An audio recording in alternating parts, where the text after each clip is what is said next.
Come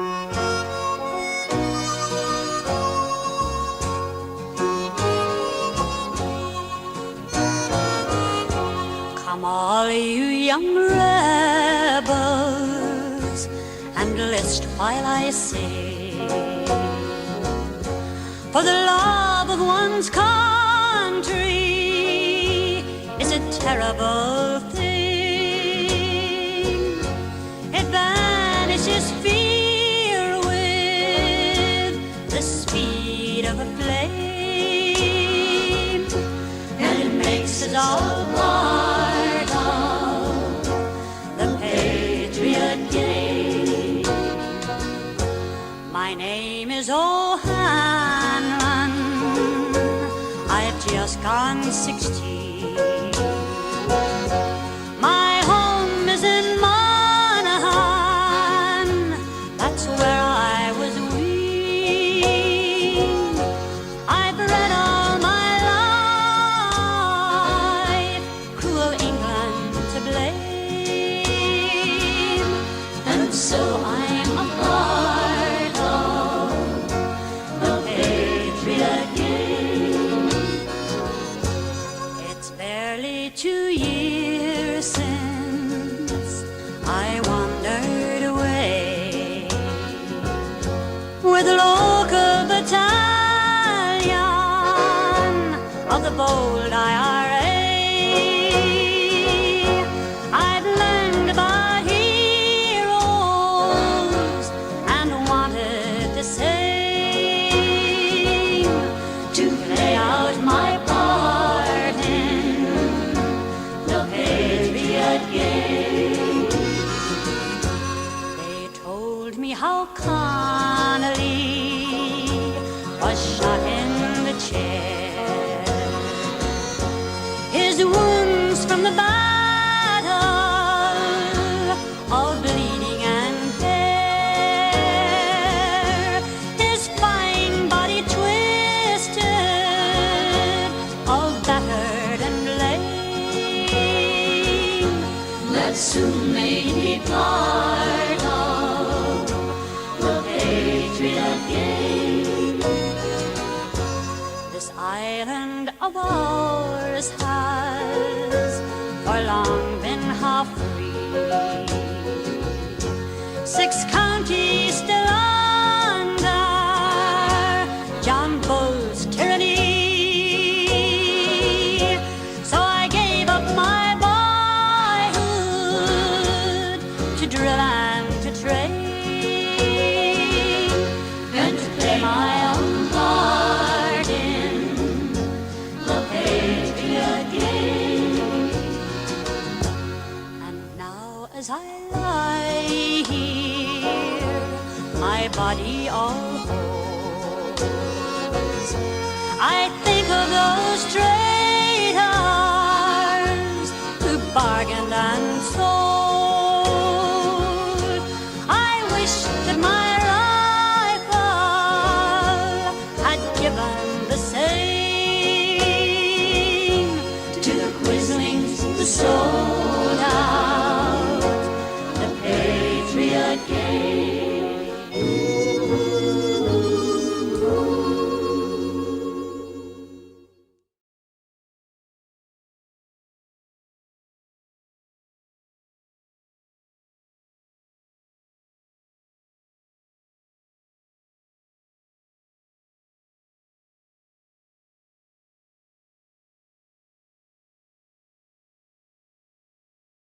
This week marks the 50th anniversary of the deaths of 3 IRA volunteers. In fact, the first 3 IRA volunteers to die in action in Derry. Their names were Joe Coyle, Tommy McCool and Tommy Carlin. The background to the emergence of the IRA in Derry was the Stormont government's discrimination against the nationalist people generally, and Derry in a very particular way. The Matthews report, the Lockwood report, reinforced that discrimination by locating a new city that was to be built in Craigavon, up by Lurgan and Portadown, very staunch kind of unionist areas. and by locating the university, the new university for the north in Coyle, which was a small market town, but a unionist town, rather than the second city in the north in terms of size and geographical location. So that kind of institutionalised discrimination is the background which led initially to the peaceful civil rights struggle. But the peaceful civil rights struggle, nevertheless, was attacked by Stormont, marches banned, counter-protests by Paisleyites, and the RUC deployed to suppress the marches. So the 5th of October is part of this continued oppression and suppression of nationalist demands for equality and for a better quality of life for themselves and their families. And out of that, emerged infamous examples such as the Burntollet ambush, and that was in the turn of the year from 1968 after the October 5th march. You had the Burntollet ambush, and as if that wasn't bad enough, then that night the RUC invaded the Wells, St Colum's Wells area, smashed up homes whilst the residents were in their beds sleeping.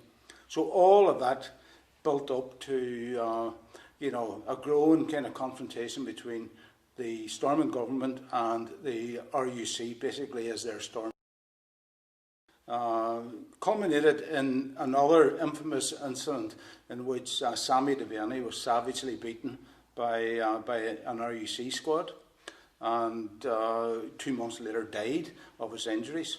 And that was the first fatality in Derry as a result of the Troubles. In fact, many people claim it to be the first fatality of the entire Troubles history.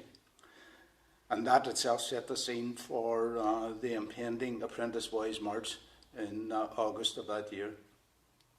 No amount of campaigning, protesting, lobbying would convince the Stormont government that that march shouldn't go ahead. The Apprentice Boys were refusing to talk to anybody. They were insisting on their right to march. And an inevitable confrontation arose, which was the consequence of that was the Battle of the Bogside, which is a world-famous kind of incident. It's seen the marking of the Free Derry territory. It also saw the deployment of the British Army in the north, and what came from that clearly was a re-emergence of the IRA, which had been on ceasefire from 1962. Another incident in relation to that short history.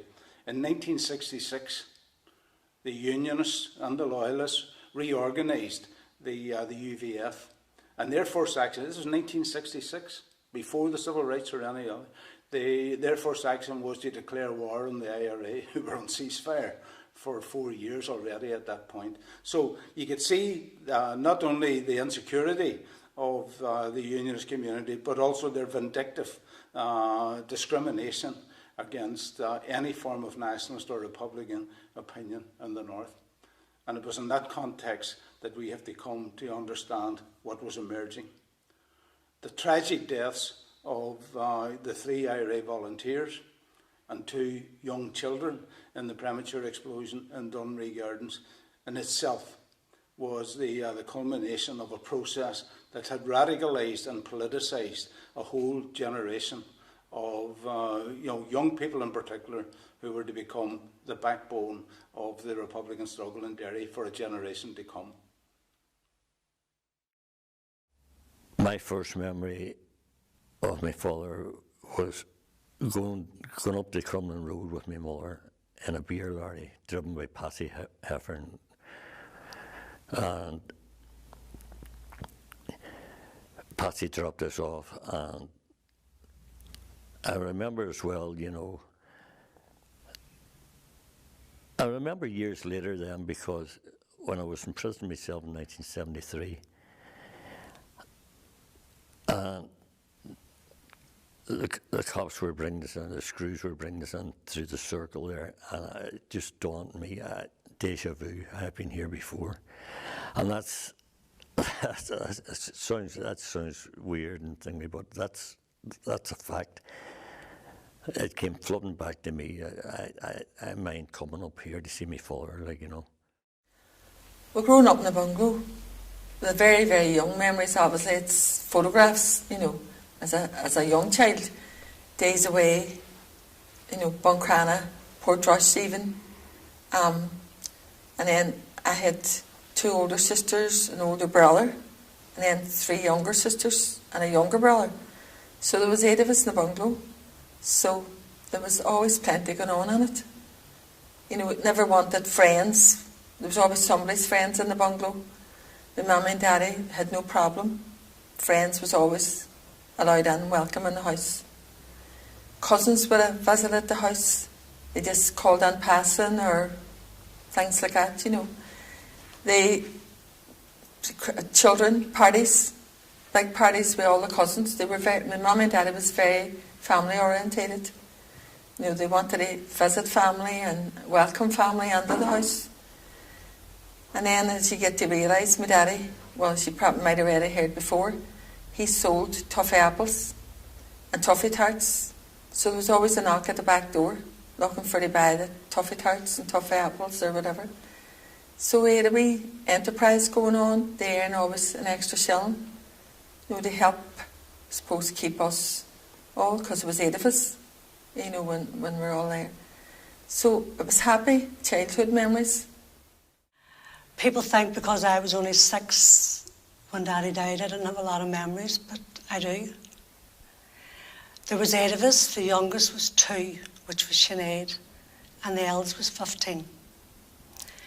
My memories in particular was, he was a very loving, kind man. I remember when Sinead was born, he took myself and Kevin and Joseph out to the back step, and he pointed across to the sky over the Altnagavin Hospital, and he told us that we had a beautiful baby sister, and we were all delighted. Another great memory of my daddy was, he was a great, loved animals. He had an aviary out the back, budgies, loved his budgies. But I remember one night he came in the house, him and my Uncle Johnny, and we were all sitting on the sofa, myself and Joseph and Sinead. Sinead was only a baby in the pram, and he told us to close our eyes. And he put his hands up like this here, and big massive hands. As a child, these big massive hands. And he told us to open our eyes. And one by one, he opened a finger. And these 2 ears come out of his hands. We were all squealing. It was a beautiful wee white bunny rabbit. We were all squealing and couldn't believe it. He had this big rabbit in his hands. It was just beautiful. Lovely, kind man. And a great memory was payday, Friday night. Everybody got to pay. And we all would have sat and went out to the mobile and got our wee quarters of sweets and all sat around the fire, as families did. Very close, very loving. Another great memory would have been Teresa. Teresa worked in the mobile with them. And he used to always come on to Rathkeil Way where we lived in the mobile. And Mrs. Fahy across the street always wanted a red apple. And he always had the banter with her, and he shone the red apple for her. And always about a banter and handed her the apple. Teresa was very close with my daddy because she worked very closely with him. We went round all the town in his mobile shop. Joseph's memory. I always remember Joseph telling me his memory about playing in the snow. And we'd come on and Joseph's feet were very cold. My daddy sat him on his lap in front of the fireplace and took off his shoes and his boots and rubbed his wee feet to get them all warm. He was a lovely, kind man. Very, very kindly man towards children. He was lovely. Early we would have recognised that my daddy was Republican supporter.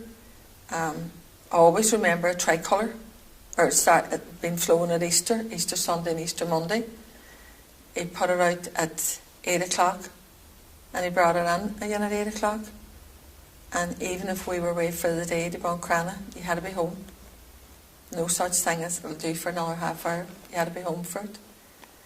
And there was always a proclamation framed and up on the wall. So we all recognised that. We probably didn't recognise the implications of it all when we were very young. But we knew this was part of it. You know, this is part of what my daddy believed in.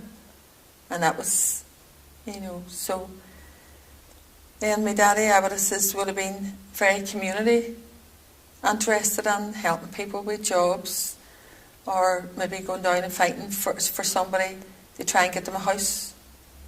So he would have been involved that way, community based. And, you know, my mother, just, we all understood it, you know. He didn't always have a job, but he did take work wherever he got it. At one stage, I think he went to England to work in Luton, in a car factory. I remember him working in a fish and chip shop in Portrush, so that was grand, because we were all able to go to Portrush and get our fish and chips. So, you know, it was always, he run buses. For then, people didn't have cars, so he had to run a bus, and everybody was able to go on the bus run to Buncrana for just what the cost of the bus probably would have been, you know. So he was very much involved in extended family. Our house was always, they were always welcome in it, and there was always somebody in it. My daddy was a great anti-civil rights, wanted to get people in their housing, equality. So I remember doing that. I remember John Hume coming onto the street and Ralph Keelaway in his car, speaking out of the speaker, and us all run out to my daddy to help him come out to him. So it was all a bit of banter around that. I remember John Hume and the civil rights. And then the IRA. I'm not sure about the IRA. I just knew he was maybe a founder member of the IRA. I remember well the day of the accident, the night of the accident, that day as well, because we had just finished up the summer break, the summer holidays at the college in Derry and St. Colum's. And looking forward to the summer, as most school children would do, like, you know, a couple of months off, like, you know. And well, that night anyway, that night there was rioting going on and down the bog, down Abbey Street. I mind that night I kind of get actively involved, either making petrol bombs or, you know, doing something anyway, like, you know. And I mind, I said to myself, well, I mind asking the time with somebody, and this is about 12:15 or so. So I made my way towards Weston Street, and walking up Weston Street, and the aunt house, my Aunt Mary lived in it, like, you know, married to Sonny Gallagher, a builder, like, you know. And she was standing at the end of the street, like, you know. So there were a lot of people, a lot of neighbours standing out, like, you know, seeing the flames, the smoke down Abbey Street, and they were asking people coming up with what the latest was down around there. And I mind her words to me was, "Are you out to this time of night, and your father's going to kill you," like, you know. And I kind of struck a wee bit of fear on me then, like, you know. I said, "Geez, I better get up here quick," like, you know. I made my way to the house anyway, and my father let me in, like, and his words to me was, "What's the latest down there? You know, what's going on? You know, you know." And I was saying, "Well, the Brits they're hemmed in," and he says, "That's no." And I mind as well. He led me out into the kitchen because there was a neighbour and my mother and Kieran and Sinead were in the living room, like, you know. And when I went into the kitchen, you know, the first thing it had me was this fierce heat, like, you know, and the smell of petrol and stuff, and, you know, And there was crates of stuff behind the door in the kitchen, and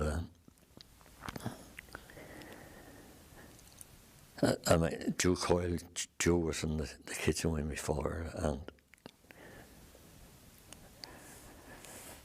once I gave him a rundown on what was happening, he says, "Gone you into the living room there now, and under your mother and Sinead and Kieran, like, you know." So I went in, and I made a knock at the front door then, like, you know. And my mother says to me, go and you answer that, John. So I went and answered, and it was Tommy Carlin, and I let Tommy in.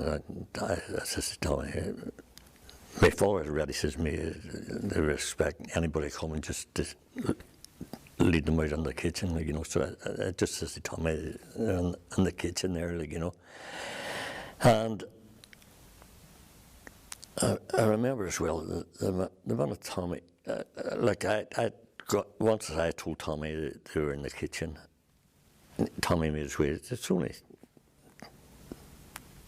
the front door of the kitchen, I don't know, 6 yards or whatever, 6 steps anyway. But the minute I went into the living room and I heard the bang and just a massive flame coming out of the kitchen, like, you know. And at that, like, you know, my mother and Sinead was asleep in the settee, and the neighbour was Mrs. Ward, our next door neighbour, very, very good neighbours, you know, and they grabbed Sinead, my mother, and I think Mrs. Ward grabbed Sinead, and Kieran and myself made our way out. But I mind just the minute I was out of the front door, and hysteria set in then, because, you know, I knew the 2 girls were asleep upstairs, and my immediate reaction was to go on again, like, you know. But I mean, I think it was Jackie Ward, next door neighbour. Jackie was a school teacher, and Jackie got me down the steps out into the street anyway, like, you know, and I was just, as I say, I was in hysterics, and I was saying, look, the 2 girls are asleep in the front bedroom up there, you know. But by that stage there, we were only talking a couple of minutes after, you see that there's just black smoke pouring out of the windows were closed, but you could actually see the smoke coming through the window frames, like, you know. And I mind, one of the neighbours managed to get a ladder, and nobody could get into the house because, you know, the heat was fierce, like, you know. But one of the neighbours got a ladder up into the bedroom, and I think they smashed the window or whatever, but they couldn't. The heat was too powerful, like, you know. Nobody managed to get into the bedroom, and I mean, one of the first responders, and you know, was a military red cap, and he tried to get on like, as well, like, you know, and did no avail anyway. And you know, at this stage, I don't know. I was over in the middle of the street then, about 30 yards, 40 yards away from the house. Then I don't know how I ended up there. I think it was just people that led me away. But I mind I just wanted to get back over, and see what was happening. But I mind one of the neighbours had to sit on me. She was a nurse, Alma Bradley, like, you know, and they had me pinned down. You know. I'm laughing now, like, you know, but I do remember them being led over to McConnelly's house, you know, Mr. and Mrs. McConnelly. That's where they'd taken my mother, like, you know, and the rest of the family, Sinead and Kieran. And but on passing, I'd seen the fire brigade and the ambulance outside the thingy, but on passing the house, I seen the stretchers coming out, like, you know, and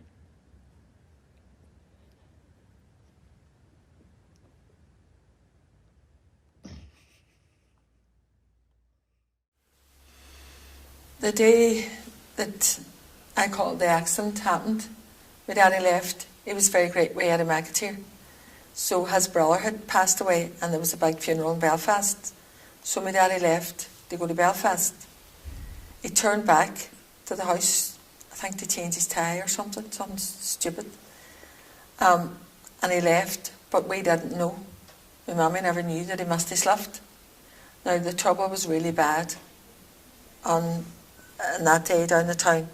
So my daddy must have stayed down with the trouble, or he could have been in Blucher Street and his citizens. We didn't know. And later on, my mother and Rosalie went down to Leaning Gardens to visit a cousin who was very close to my mummy. And they were coming out of there, I think it was near 12, I'm not sure. And I was babysitting, I was in the house looking after Thomas and Anna and Carlin. The two older sisters was married at that stage. Frankie, who he was only 23, coming, he was getting married at the end of that year. So he was down in his girlfriend's house again. He was getting married to Carlin Kyle and Greenwalk. So Rosalie and my mummy was coming out of the cousin's house and saw something was going on. My mummy says, God, that looks like Dunree Gardens. So she'd obviously no recollection that my daddy would be there, because she wouldn't have said it like that. Somebody was going down past, our back door was at the side of the house, and I think it was one of Maxwell's, banged on the door and told me, they says, there's an accident, a fire, and your daddy's down it. So I just run out and went down. When I get down there, my daddy already was in an ambulance. I honestly don't remember. I don't remember coming home. I don't remember my mummy. She obviously, my Uncle Joe, my father's brother up in the Heights would have had a car. Must have contacted him, and I'm assuming he would have taken her to the hospital. I don't know. Frankie was coming home and he heard, and I think he went on over to the hospital to my mummy. My daddy survived 11 days. It was awful tragedy that there was two other men and 2 young children who died in that tragedy, and it was just unbearable, thinkable, like for them. I remember that Daddy died. I remember that day in the house. And Mommy tells great memory the last word. I remember Mommy talking to him. And Mommy sending him, his last words to her was, I'll be back in a few hours. And giving her a kiss, I'll be back in a few hours. We were all put to bed that night. And remember the commotion downstairs? Heard all the commotion, all the coming and going, and as children do, we all woke each other up. We weren't sure what was going on, but we knew something had happened. So we all come out of bed, and we all sat on the stairs, one by one behind the stairs. And lo and behold, we could hear, not understanding fully what happened, not only fully that he died, you know, and then we could see everybody coming and going, and then we were told Daddy died. Horrific. I remember Kevin got in the bathroom and he wouldn't come out of the bathroom. We were all just sitting there and couldn't take it in. At the time, we really couldn't take it in. My mother and Sinead and Kieran, they were in McCool's house, and I went in to see them, and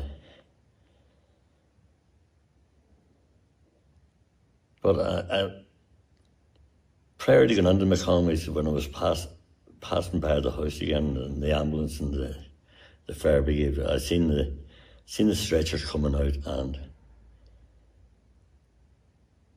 I seen one of the stretchers was it was Bernadette. Her face was all black, and there was blood coming out of her nose, and so Bernadette was the eldest girl. She was 9-year-old. Carol was 3. And at that, I was led back into McCool's and away from the scene. And at that stage, the doctor, there was a doctor there, and he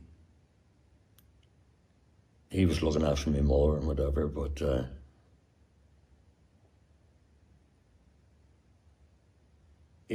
I remember just I remember being given a jag, like, you know, and that was my next memory. Then was waking up in my Uncle Charlie's house down the Steelstown Road the following morning, and a man coming down the stairs at Charlie's house, and Charlie was at the foot of the stairs, and Charlie explained to me then that he said to me, well, you know, your father's dead. And I remember my response to that was, and what about the 2 girls? And he says, and the 2 girls are dead as well.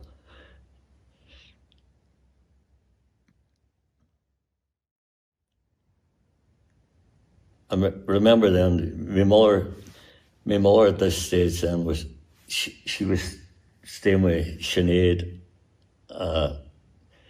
in her older sister's house, Mary, in Westland Terrace. So at some stage of the day, and we were kind of reunited over at Mary's house, and it wasn't. It was a wake house with no bodies, like, you know, because it was just people calling in, like, you know. And to be honest, you know,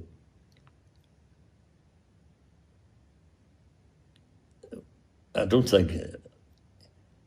I couldn't tell you who called the house, because, you know, it was just, our minds were elsewhere, like, you know, and on reflection now, it was a sad, it was a sad time, like, you know, And then the next morning, Siobhan and myself and Sinead were putting over across the street. The Griffiths' house. Remember sitting in Griffiths' house? We were bewildered. We didn't know what was going on. I remember my daddy's coffin coming in the house. I was only 6 years of age. And it's still, I could so visualise it. The coffin got up the stairs. And because the stairs were so steep, they couldn't get the coffin on up. So they turned it. They put it over the banister. I remember the coffin over the banister and got into the room. Teresa was away in Switzerland with school. We had to send for Teresa and get her home. Auntie Maureen was in Scotland. I remember her coming home. It just wasn't explained. We were just swallowed up in it. We just didn't know what was happening. We ranged from 15 down to 2 years of age, and when we do sit and talk about my daddy, we've all different memories. Sinead has no memory whatsoever, which is really hard for her. And she just sits and listens. Even when my daddy was getting buried, you know, you just get lost.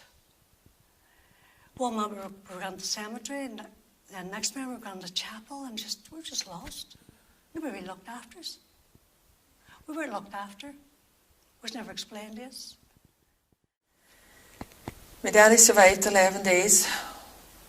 We were all allowed to go over to hospital.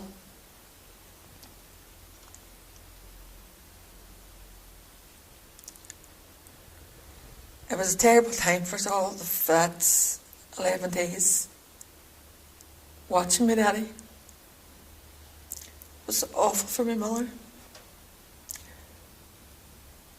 Anna was only 12. Thomas was 7. So I don't think they knew what was going on, really. The night that my mummy was sent for, I assumed that I didn't know who went with her. I don't even remember her waking me to tell me. But Carlin has told me that I wanted to go with my mummy, but she wouldn't let me.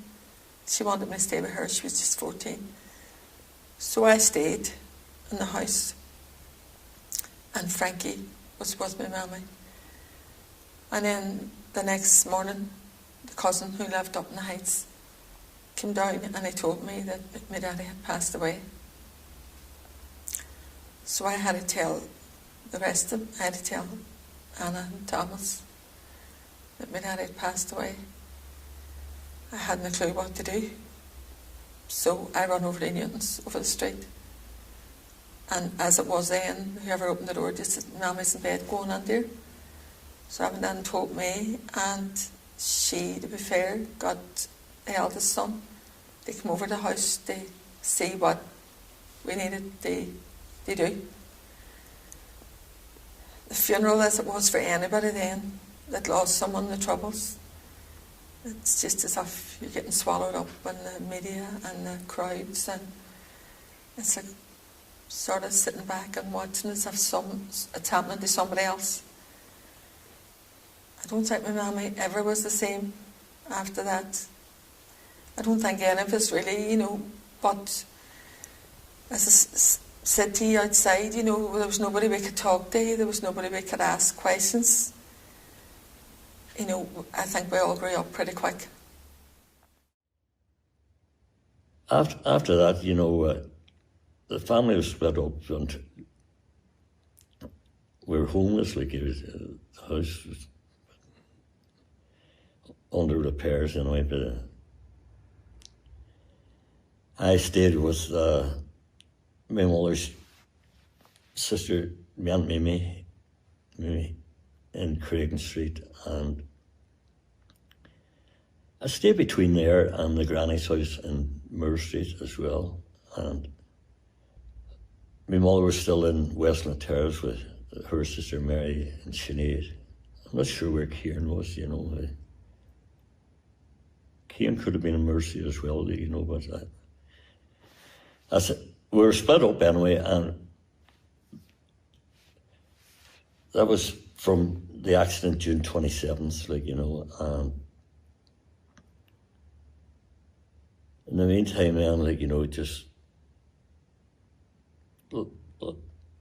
life went on as best as it could. Like, you know, we were well looked after. Our extended families, like, you know, they're very close, like, you know. So there's no shortage. We didn't want for anything anyway, so. And we were back in Dunry Gardens. It was refurbished, renovated, and whatever, and we're back in there for Christmas that year, 1970. I remember that Christmas very well, like, you know. It was great to be reunited and back in the house, but, you know.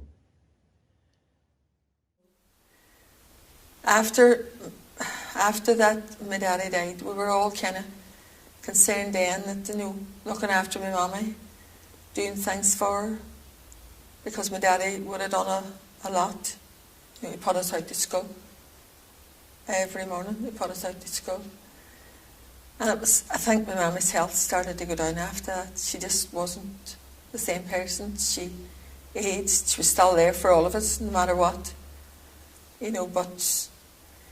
And I'm sure she had her moments, but she didn't never, ever give off or says they shouldn't have been or shouldn't have done or whatever her thoughts were.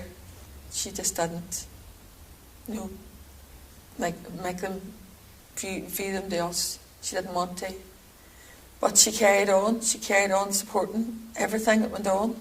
We got raided, just like a lot of houses. And she just accepted it and got on with it. It was very hard, very hard. Then we grew up, we were getting married. And Frankie was the one that had to walk us all up the aisle. So all those occasions, you know, we missed out an awful lot. Thomas and Anna don't really have many memories.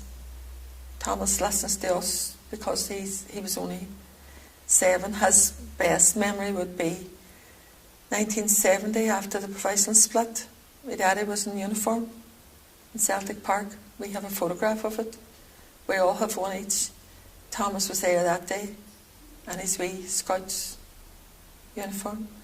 So it's his main memory, and that and the flag.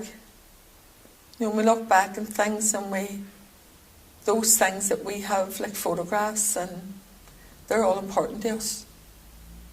You know, the burnt toilet where he got hurt, photograph in a book one time of that, and so we show those to our children. You know, they're all aware of what happened, you know.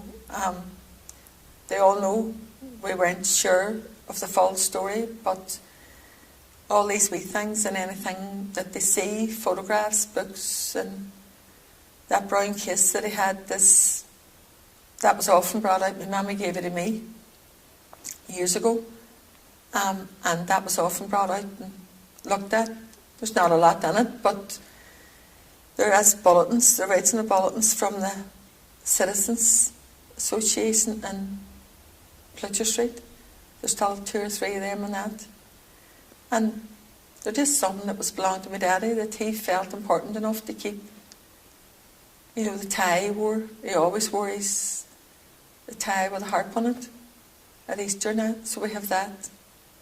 I think Roslyn has something with blood on it, you know, when he was hurt and burnt toilet. And you have to keep on the memory, because we lost out on so much, really. We were proud of our mother and father, and we hope that they're proud of us.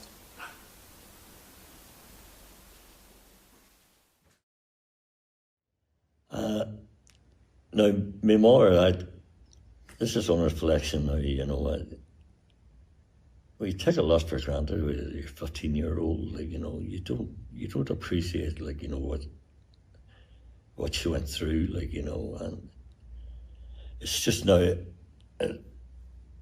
you know, on reflection, you know, she had to be a strong, powerful woman, but she was heartbroken, you know.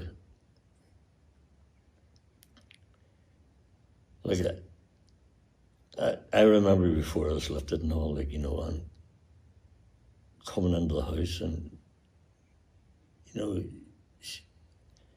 she'd have been sitting waiting for me, like, you know, not knowing where I was or what I was up to or whatever. And she never once said to me, like, you know, she never really questioned me as such, like, you know, but she had an idea what I was up to, like, you know. She knew, and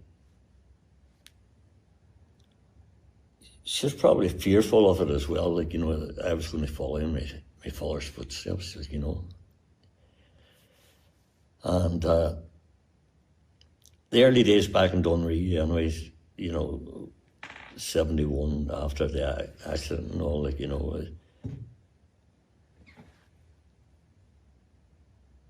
we had people staying with us, like, you know, with Sean McStephen and Dahi O'Connell,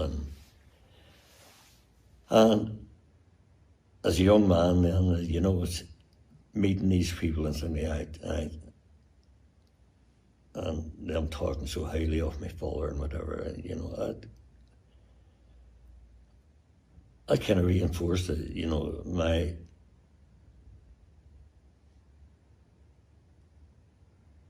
I knew I had a tickle where my father left off. No, I'll rephrase that. That's totally wrong. Like, you know, I just knew I wanted to be part of what my father was part of, and I had no hesitation whatsoever. And you know, my mother, you know, she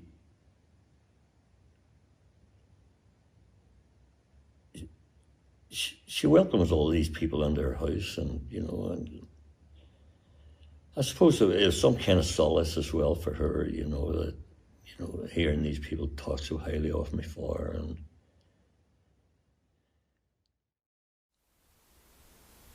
at the time, you know, you realised that, we realised my dad had died. You know, we knew he wasn't there. I was 6 years of age, and my way of coping with it, I had put my father on holidays. I just kept saying, I'd be home soon. And my coping strategies, I'd be home soon. He never came home. Never came home. And to say that it affected us, and at that present moment in time, it didn't. We didn't know. We didn't really understand. It was never explained to us. It was never really explained to us. But later on in life, oh, it affected us. It affected us. Because it affected us in a way that we saw our mother going out to work every day. You know, we grew up very, very quickly. Very, very quickly.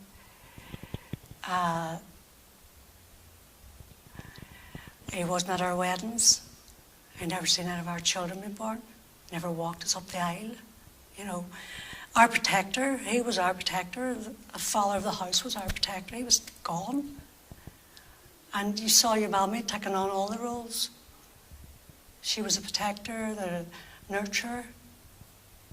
Then your brothers and sisters took on that role very, very quickly. And we just got on with it. Mammy showed us great tools, great coping strategies.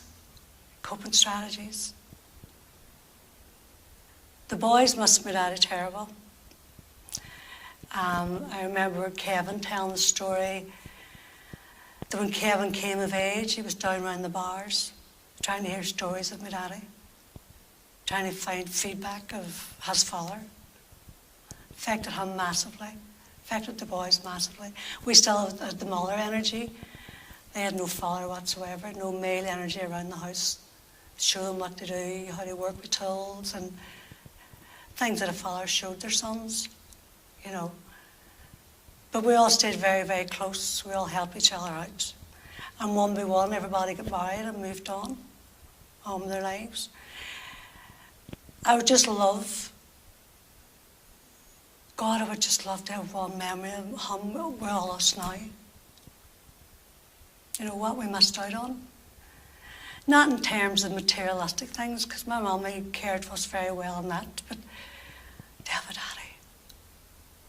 To have a daddy. You know. Remember going to the marches. Remember standing at the graveside. But still wishing it never happened. Still wishing it never happened.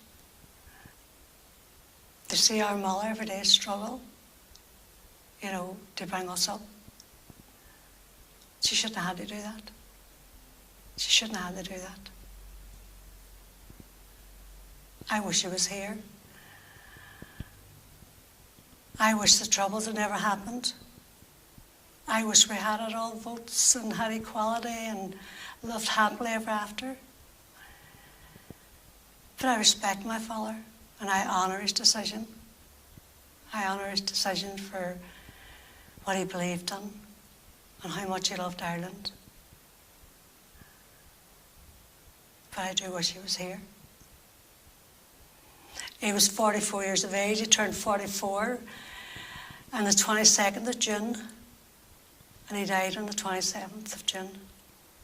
Very young man, loads to live for. Loads to live for. And now, in the 22nd of June, he would be 94 years of age. We would have had a lifetime of memories with him. Every night, I am 56 years of age. I lost my daddy when he was 6. And I can talk for every one of my brothers and sisters. We missed him every day.